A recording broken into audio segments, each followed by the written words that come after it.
Good evening, friends. I'm Dr. Madhusudan Agarwal, a urologist in Agra, working in Global Rainbow Healthcare. I've been a professor of surgery and urology in a medical college here, and I've been the president of Urological Society of India. And I'm currently also the president of the SARC, Association of Urological Surgeons. Today, I'm going to discuss with you problems relating to prostate. दोस्तों, prostate की ग्रंथि जैसा आप सब लोगों को मालूम है पुरुषों में पाई जाती है और बढ़ती उम्र के साथ ये एक समस्या का कारण होती है। प्रोस्टेट की समस्याएं पुरुषों में पाई जाने वाली बीमारियों में एक बहुत कॉमन प्रॉब्लम है और यूरोलॉजी जो हमारी स्पेशलिटी है उसमें बहुत सारे मरीज़, बहुत सारे लोग इस समस्या से ग्रसित होते हैं। तो आज इस विषय पर हम कुछ चर्चा करेंगे कि प्रोस्टेट की समस्या क्यों होती है और इसका क्या निदान और क्या समाधान हो सकता है। तो मैं सबसे पहले आपको थोड़ा सा इसके बारे में बताता हूँ कि ये है क्या चीज़। तो एक तस्वीर दिखाता हूँ सबसे पहले। ये आपको दिखाई देगा, ये है किडनीज, गुर्दे, और इनके बीच में नीचे एक छोटी सी ग्रंथि होती है अखरोट के जैसी, प्रोस्टेट। अब इस तस्वीर में तो नहीं बहुत अच्छी दिखाई देगी, मैं इसका एक एनलार्ज्ड व्यू दिखाता हूं। So this here is the prostate gland. ये होती है पेशाब की थैली, दैट इज यूरिनरी ब्लैडर, और उसकी नली, दैट इज यूरिथ्रा, दोनों के बीच में। और जब ये बढ़ जाती है तो ये यूरिनरी पैसेज में, यानी पेशाब के रास्ते में रुकावट पैदा करने लगती है। और यही वजह है कि ये प्रोस्टेट की समस्याएं लोगों को परेशानी पैदा करती हैं। तो पहली बात ये जानना जरूरी है कि सबके शरीर में, सभी पुरुषों के शरीर में ये ग्रंथि जन्म से ही होती है और 40-45 की उम्र के बाद ज़्यादातर लोगों में, मतलब 50% से ज़्यादा लोगों में ये बढ़ने लगती है। और according to estimates, 50% people above the age of 50 and 90% people above the age of 80 have enlargement of prostate. तो इससे परेशानी क्या होती है कि पेशाब रुक रुक के आने लगता है, बार बार यूरिन जाने की प्रॉब्लम होती है, ऐसी फीलिंग होती है कि अभी रह गया फिर जाना पड़ेगा, बूंद बूंद करके आता है, रुकावट होने लगती है। And you may have seen all around you कि ये बड़ी उम्र के साथ it is considered almost like a part of ageing. और कभी ज़्यादा परेशानी बढ़ जाती है तो यूरिन एकदम रुक ही जाता है और फिर एकदम अस्पताल भागना पड़ता है। एंड जैसे आंख का मोतियाबिंद होता है, वैसे ही प्रोस्टेट की समस्या is almost like a essential part of ageing in men. So ये अक्सर सवाल पूछे जाते हैं, वेरी कॉमनली आस्क्ड क्वेश्चंस, कि पहली बात कि ये होती क्यों है। और इंटरेस्टिंग बात यह है कि इतने सालों, दशकों के अध्ययन के बाद भी मेडिकल साइंस इस नतीजे पर नहीं पहुंच पाई है कि दरअसल प्रोस्टेट बढ़ती क्यों है। ऐसा समझा जाता है कि कुछ हार्मोनल डिस्टर्बेंस के कारण होती है, क्योंकि प्रोस्टेट की ग्रंथि सिर्फ पुरुषों में होती है तो जो मेल हार्मोन है वो इसके लिए रिस्पॉन्सिबल है। लेकिन बढ़ती उम्र के साथ तो मेल हार्मोन कम हो जाता है और यहाँ प्रोस्टेट बढ़ रही है। तो ऐसा समझते हैं कि शायद ये जो इम्बैलेंस होता है मेल हार्मोन के कम होने का, और शरीर में, पुरुषों के शरीर में भी थोड़ा सा फीमेल हार्मोन भी होता है, तो शायद वो थोड़ा बैलेंस बिगड़ने से ये प्रोस्टेट की ग्रंथि बढ़ती है। दूसरा सवाल जो अक्सर पूछते हैं लोग कि ये क्या करना चाहिए कि ये ऐसा न हो, या प्रिवेंशन क्या कर सकते हैं प्रोस्टेट के बढ़ने का। तो सच ये है कि there is no true way of preventing prostatic enlargement. जैसे मैंने फिर उदाहरण दिया कि जैसे आंख का मोतियाबिंद है, इसको रोकने का कोई उपाय नहीं है, बस healthy lifestyle is I think the only thing. क्योंकि ऐसा पाया गया है कि जो मेटाबॉलिक डिजीजेस हैं, डायबिटीज़, ब्लड प्रेशर, ओबेसिटी, इन सब जिन लोगों को होती है ये प्रॉब्लम्स, उनमें प्रोस्टेट की प्रॉब्लम भी शायद जल्दी हो जाती है। तो इसलिए अगर स्वस्थ शरीर हो और हेल्दी लाइफस्टाइल हो तो शायद ये समस्या कम हो। और दूसरी चीज़, जो तत्व या जो पदार्थ हम जानते हैं कि हानिकारक हैं शरीर के लिए, जैसे tobacco, alcohol, too much spicy food, वो हमें अवॉइड करना चाहिए। तो शायद हम प्रोस्टेट की समस्या से कुछ हद तक बचे रह सकते हैं, लेकिन कुछ सीमा तक ही। बाकी जिसको प्रोस्टेट बढ़ती है वो इन सब के बाद भी ऐसा फिर भी हो सकता है। देन द क्वेश्चन इज कि अगर ये होने लगे, अगर ये परेशानी होने लगे तो अब क्या करना चाहिए। So first thing is that अगर आपको ऐसे सिम्टम्स हो रहे हैं तो you need to consult a doctor and preferably a specialist. क्योंकि ये वाले सिम्टम्स जो मैंने अभी जिक्र किए कि बार बार पेशाब लगना या खुल के ना आना या कभी कभी पेशाब में जलन होना, ये और कारणों से भी हो सकते हैं। उदाहरणतया डायबिटीज़, आपको पता ना हो कि आपको डायबिटीज़ है और आपको बार बार बाथरूम भागना पड़ रहा है, तो सबसे पहले ये टेस्ट कराने की ज़रूरत है, ये देखने के लिए कि प्रॉब्लम प्रोस्टेट की ही है या कुछ और है। और एक और बहुत इंटरेस्टिंग बात है कि आजकल बहुत सारे लोग आते हैं हमसे कंसल्टेशन के लिए भी कि डॉक्टर साहब प्रोस्टेट बढ़ी हुई है, क्यों कि अल्ट्रासाउंड की रिपोर्ट में आया है। Now I must tell you कि अल्ट्रासाउंड की रिपोर्ट में प्रोस्टेट के बढ़े होना बीमारी का लक्षण नहीं है, क्योंकि प्रोस्टेट तो जैसा मैंने कहा 50 की उम्र तक 50% लोगों की बढ़ जाती है। प्रोस्टेट के इलाज की आवश्यकता तब है जब प्रोस्टेट के बढ़ने से कोई परेशानी हो रही हो। तो परेशानी का कारण तब है जब प्रोस्टेट के बढ़ने से आपकी पेशाब में रुकावट हो रही हो। तो ऐसी स्थिति में अगर आपको समस्या है तब आपको डॉक्टर को संपर्क करने की आवश्यकता है। तो उस स्थिति में आपके कुछ टेस्ट करने की ज़रूरत होगी, जिसमें कुछ रूटीन टेस्ट हैं, for example urine examination, some blood tests, और उसके अतिरिक्त एक ज़रूरी टेस्ट होता है जो कंप्यूटर वाली जांच कहते हैं, जिसको हम यूरोफ्लोमेट्री, जो ये बताता है कि दरअसल रुकावट कितनी है, और अगर रुकावट है तब उसमें ट्रीटमेंट की आवश्यकता है। Now once we make the diagnosis, और एक बार हमको ये कंफर्म हो गया कि आपको एक्चुअली प्रोस्टेट की प्रॉब्लम है, तब हम ट्रीटमेंट पर आए। तो शुरुआती स्टेज में दवाइयों से इसका ट्रीटमेंट किया जा सकता है। Now again it's very interesting, but until recently, मतलब आज से कुछ दशक पहले तक प्रोस्टेट के लिए कोई दवाई नहीं होती थी, और प्रोस्टेट के बढ़ने का इंतज़ार करते थे जब तक इतनी रुकावट न हो जाए कि अब ऑपरेशन लायक हो गया तो इसका ऑपरेशन कर दिया जाए।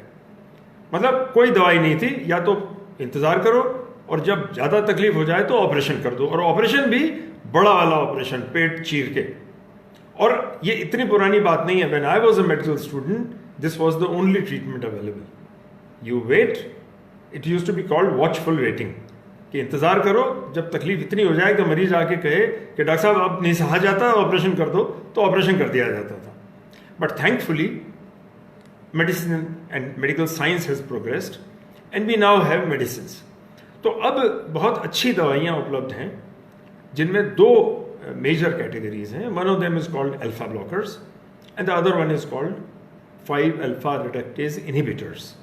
तो इनको दवाइयों को लेने से 50% से ज़्यादा लोगों में प्रोस्टेट की तकलीफ में इतना आराम आ जाता है कि आगे चल के ऑपरेशन की ज़रूरत नहीं पड़ती। और शुरुआती स्टेज में तो लगभग सभी को आराम आ जाता है। बाद में कुछ लोगों को आराम बना रहता है, कुछ लोगों में बीमारी बढ़ती है तो फिर ऑपरेशन की ज़रूरत पड़ती है। तो ये दवाइयाँ, बहुत अच्छी दवाइयाँ उपलब्ध हैं, और बहुत सारे ब्रांड्स आजकल मार्केट में आते हैं, बहुत सारी कंपनियाँ हैं। एक बहुत पॉपुलर ब्रांड है सिलोडाल, वो ऐसी इतनी अच्छी दवा है। पहले जो शुरू में ब्लड प्रेशर की दवाइयाँ थी, उनमें से ही एक दवा पता चली कि इससे प्रोस्टेट में भी फ़ायदा होता है। तो वो दवा देते थे तो उससे प्रोस्टेट में फ़ायदा होता था, तो ब्लड प्रेशर भी कम हो जाता था। लेकिन अब जो नई दवाइयाँ हैं उनसे ब्लड प्रेशर पर असर नहीं पड़ता, सिर्फ प्रोस्टेट की शिकायत में फ़ायदा होता है। So now we can treat the problems of prostate with medicines to a large extent until the medicines stop working. But the only problem, it's important to remember, कि ये दवा लेते रहनी पड़ती है। इसमें ये नहीं कि आपने थोड़े दिन दवा ली फिर बंद कर दी और बीच बीच में टेस्ट कराते रहना पड़ता है। ये भी नहीं कर सकते कि आपने दवा ले ली और फिर अपने आप लेते रहे और फिर परवाह नहीं की। तो ये बहुत ज़रूरी है कि रेगुलर दवा लें, रेगुलर चेकअप कराएं, जैसे डायबिटीज़ की या ब्लड प्रेशर की दवा होती है। जिन मरीजों में दवा से लाभ नहीं होता उनमें फिर ऑपरेशन की जरूरत पड़ती है। Now as I just said, कुछ साल पहले तक, मतलब कुछ दशक पहले तक सिर्फ एक ही उपाय था, बड़ा ऑपरेशन होता था पेट चीर के। उसमें बहुत ब्लीडिंग होती थी, यूरिन लीक होता था, एक प्रॉब्लम होती थी इनकॉन्टिनेंस, ऑपरेशन के बाद में पेशाब पे कंट्रोल नहीं रहे, टपकता रहे, और major morbidity and even mortality. मतलब it was a high risk operation. और as a medical student and even as a surgery resident I have seen, assisted and done these operations. तो it was not so late, even until the 1980s ये operation ऐसे होते थे। लेकिन नई medical advances से अब वो दिन गए ज़माने की बात हो गई। अब ओपन ऑपरेशन प्रोस्टेट के लिए नहीं करने पड़ते थैंकफुली। और अब हम जो करते हैं that is called trans urethral और की होल सर्जरी और endoscopic operation. Now you will also be interested to know that सारे, आपने सब सुना है कि आजकल सब दूरबीन से ऑपरेशन होते हैं, की होल सर्जरी होती है, लेज़र से ऑपरेशन होते हैं। But you will be interested to know कि जो पहला की होल ऑपरेशन, जो दूरबीन से पहले सक्सेसफुल ऑपरेशन यूरोलॉजी से ही शुरू हुए और प्रोस्टेट के लिए ही शुरू हुए। पहला ऑपरेशन तो 1930-40 में हुआ था, लेकिन दरअसल जो एक्चुअल शुरू हुए वो 1960s-70s से शुरू हुए। और हमारे शहर आगरा में ही हमारे टीचर थे प्रोफेसर बी डी शर्मा, उन्होंने सबसे पहले 1970s में इंग्लैंड से आकर के शुरू किए यहाँ आगरा में ये ऑपरेशंस। और भी 1970s में हिंदुस्तान में कई जगहों पर ये ऑपरेशन शुरू हो गए। और 1980s में जब हम ट्रेनिंग कर रहे थे तो हमने फिर सब सीखे, और फिर अब तो जगह जगह अब यही ऑपरेशन होते हैं दूरबीन से। तो मैं इसके बारे में बताता हूँ। ये है वो TUR वाला ऑपरेशन, जिसमें sorry there is a little bit of reflection, जिसमें दूरबीन डाल करके और ये पेशाब के रास्ते से ही, कोई टांका नहीं, कोई चीरा नहीं, और ये प्रोस्टेट की ग्रंथि जो बढ़ी हुई है वो निकाल दी जाती है। और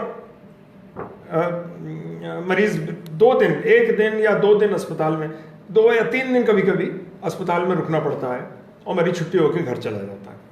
तो इसमें पहले वाले ऑपरेशनों की तुलना में it was A revolutionary change. तकलीफ भी कम, रिस्क भी कम, चीरफाड़ तो होती नहीं, और ड्रामेटिक रिजल्ट्स। तो 1970s 80s से ये ऑपरेशन शुरू हुए और पॉपुलर हुए, और पिछले दशक तक ये धीरे धीरे they completely replaced open surgery. So जिसको भी ऑपरेशन की जरूरत है उसमें यही वाले ऑपरेशन किए जाते हैं। अभी पिछले 10 सालों में या 15 सालों में इससे भी आगे और डेवलपमेंट हुए, और अब हम जो करते हैं यही ट्रांसयूरिथ्रल रिसेक्शन और भी एडवांस्ड टेक्नोलॉजी से, जिसमें एक टेक्नोलॉजी सबने नाम सुना है, लेज़र के द्वारा करते हैं, जिसमें और भी सेफ हो गया है। ये लेज़र वाली मशीन है, आपने तस्वीर देखे हैं, ये लेज़र वाली मशीन है जिससे करते हैं हम ये ऑपरेशन। और एक और लेटेस्ट टेक्नोलॉजी है जिसको कहते हैं प्लाज्मा काइनेटिक, ये है वो प्लाज्मा वाली टेक्नोलॉजी। तो इन लेज़र और प्लाज्मा वाली टेक्नोलॉजी में अब ब्लीडिंग होनी लगभग ना के बराबर हो गई है। पहले खून की बोतल चढ़ानी पड़ती थी, कभी 1, कभी 2, कभी ज़्यादा, अब तो उसकी ज़रूरत ही नहीं पड़ती, और मरीज अस्पताल से 24-48 घंटे में छुट्टी होकर घर चला जाता है। सो it's again very interesting, but in these few last 2-3 decades of my own career, I have seen a dramatic change in the management of prostate from being one of the most dreaded diseases and dreaded treatments, it has now become very easy. मैं फिर वही example दूंगा cataract का. आप लोगों को याद होगा कि कैसे पहले कैटरेक्ट के ऑपरेशन में 8 दिन तक पट्टी बनती थी, ऑपरेशन होता था, कभी आंख ठीक होती थी, कभी खराब हो जाती थी. और आज फेको और इंट्राओक्यूलर लेंस से ऑपरेशन होकर के 2 घंटे में मरीज घर चला जाता है और आंख की रोशनी भी पूरी ठीक हो जाती है. So medical advances have made life so much easier, have made the technology has really helped mankind in many ways, and in all medical specialties these cutting edge technologies have made a huge difference. In addition, there have been several minimally invasive alternatives also which have come. अभी ये तो operation वाली बात हुई, और एक तरफ मैंने बताया कि कुछ दवाइयों से ट्रीटमेंट होता है. अभी कुछ बीच के ट्रीटमेंट्स भी आ गए हैं जो दवाइयों से जिनको फ़ायदा नहीं होता और जिनमें ऑपरेशन नहीं कर सकते या जो पेशेंट ऑपरेशन के लिए फ़िट नहीं है, उनमें हम स्टेंट डाल सकते हैं, जैसे हार्ट का स्टेंट होता है, या उनमें और भी ट्रीटमेंट्स हैं जो हम करना शुरू कर सकते हैं. मैं उनके बारे में और बहुत ज़्यादा डिटेल मेरे ख्याल से अभी छोड़ता हूँ, क्योंकि वो these are called minimally invasive therapies. One of them is called Urolift. The other one is called there is another one which uses water jet therapy. So it's called aquablation, prostatic artery embolization. लेकिन ये सब relatively expensive हैं, थोड़े कुछ हद तक experimental हैं, और उनके रिजल्ट्स उतने रिलायबल या उतने कंसिस्टेंट नहीं हैं जितने कि ये ऑपरेशन के हैं. तो largely we depend on these plasma and laser operations these days in those patients who require operation.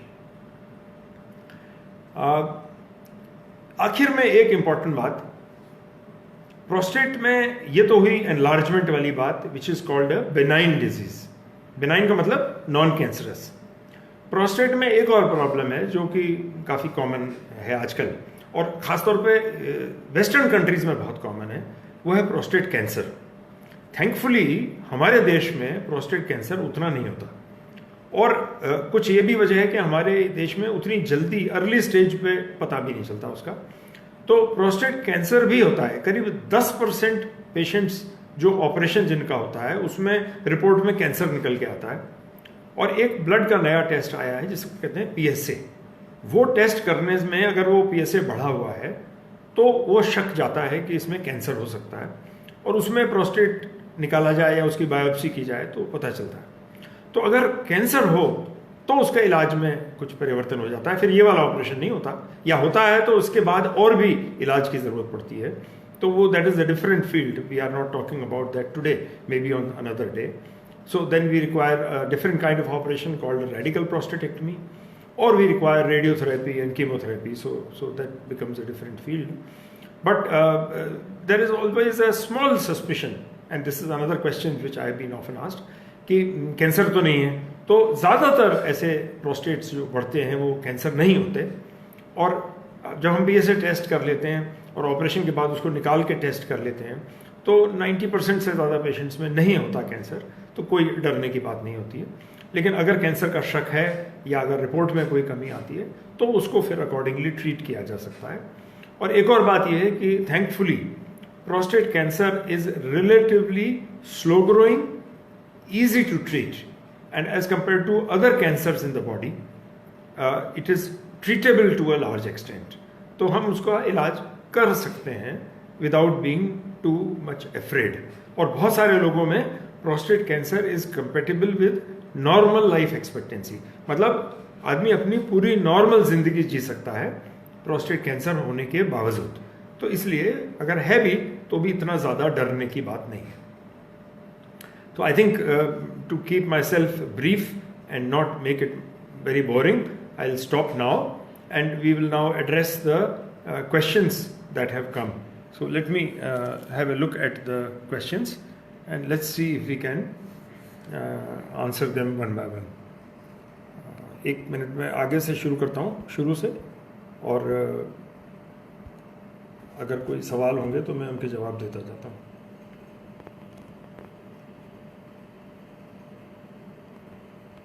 There are a lot of greetings, and my greetings to all of you. Thank you so much for being with us and joining us. Good evening to all of you.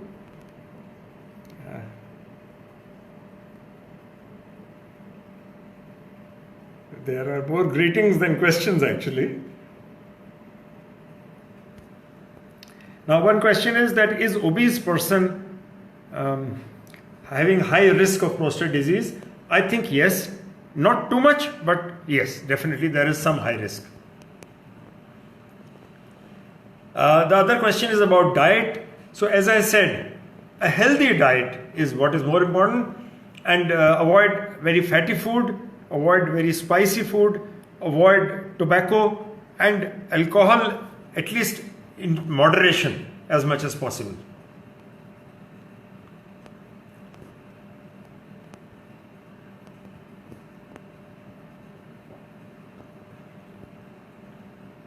Calcium supplement, can they cause stones? Now this is a different question. We are not talking about stones today.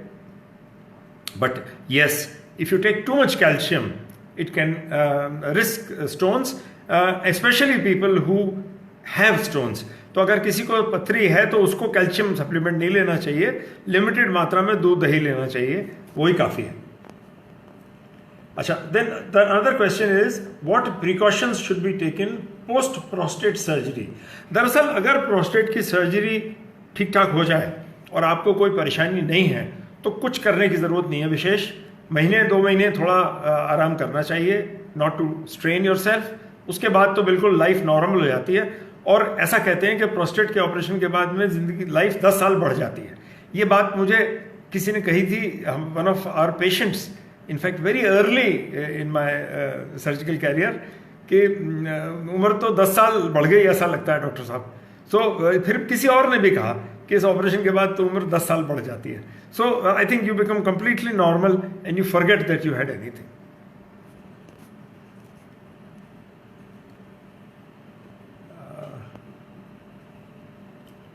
Cancer पर एक सवाल है तो उसका मैं जवाब दे दिया. Diet के बारे में सवाल है, तो पीएसए लेवल कितना होना चाहिए?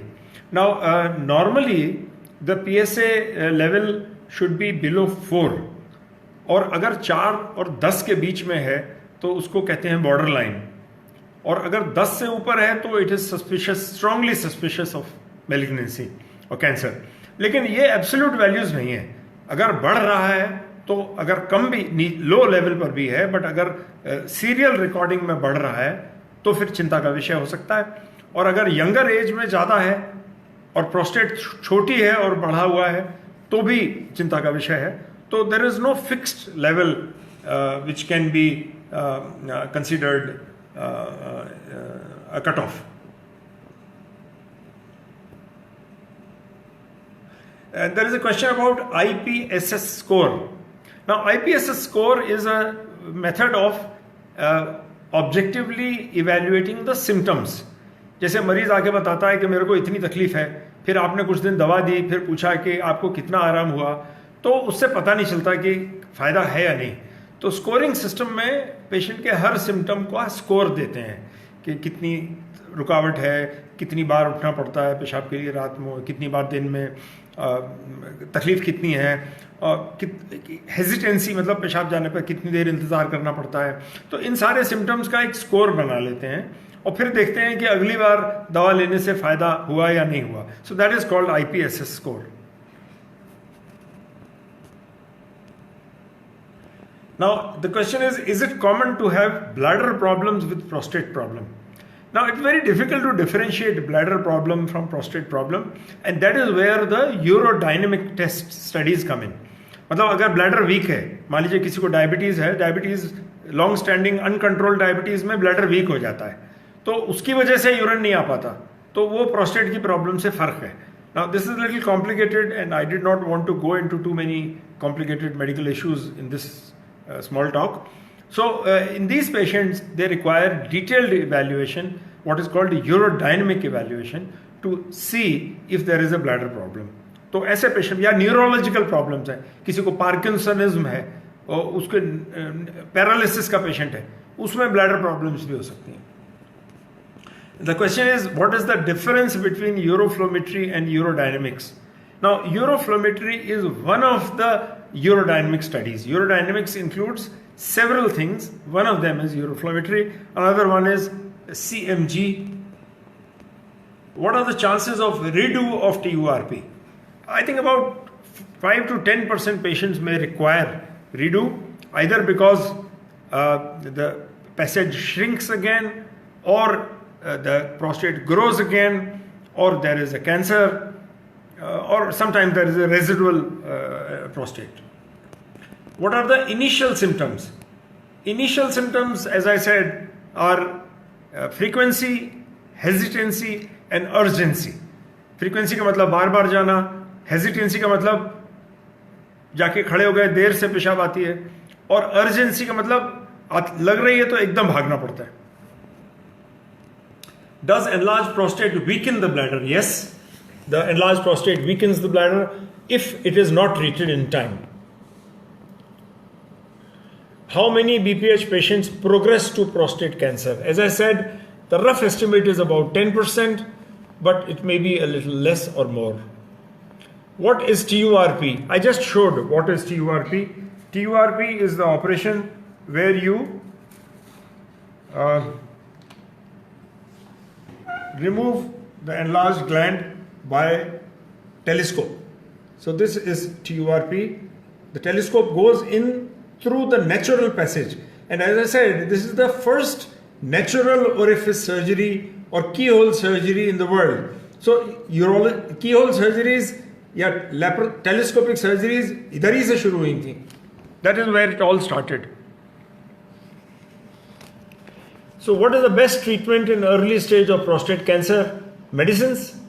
Cancer. For early stage of prostate cancer, maybe operation, and that is what is called the radical prostatectomy. But in later stages, radiotherapy and hormone therapy. That is what works well for cancer of the prostate. But again, as I said, cancer of the prostate is a very big subject and cannot be covered in a short time. Friends, I think we've just crossed 35 minutes, and I hope I have not taken too much of your time, and it has not been. I think we've finished with the questions, or are there any more? Yeah, thank you so much. So I thank you all, and I thank Sun Pharma for this opportunity. Facebook is a great medium for communication. Any specific advice for BPH patients under COVID situations?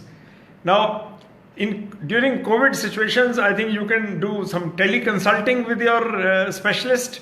Maybe you may not have to visit your doctor too many times, but if necessary, then you have to go to the doctor. Be careful, and during the COVID times, I take this opportunity to wish all of you to stay safe and stay healthy and wait for this strange time to be over.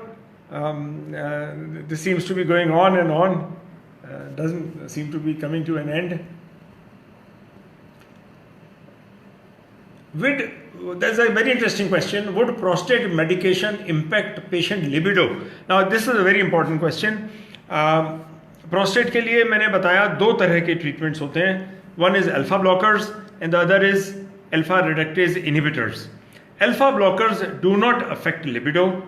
So for people who are sexually active, alpha blockers are completely okay. The second category is a hormonal treatment, and that can affect libido. So if you want your libido not to be affected, then you should avoid the second category and take only the alpha blockers, and then you'll be okay. But yes, prostate treatment for prostate and even operation for prostate does not affect the libido. It's a completely separate thing, and one can have treatment as well as surgery for prostate without the male sexual activity being affected. It can sometimes cause problems with ejaculation, but it does not cause problems with erection or with normal sexual activity.